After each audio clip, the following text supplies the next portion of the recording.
The oldest story we have about a hero includes a part about grief.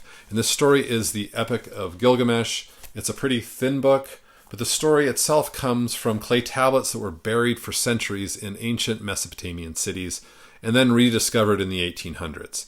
But as I've learned, this story goes back even further to Sumerian poems that talked about a king named Gilgamesh. And in the story, Gilgamesh starts out as strong and ambitious and unstoppable, but then he meets Enkidu and they become friends, kind of like brothers, and they go off and fight monsters and chase glory, and they become these epic legends. But then Enkidu dies and everything changes for Gilgamesh. And so we see this powerful king who feared nothing completely fall apart. He just can't accept that his friend is gone.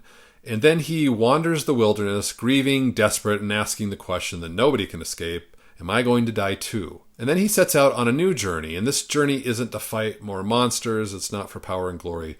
It's for something that nobody's ever been able to find, immortality.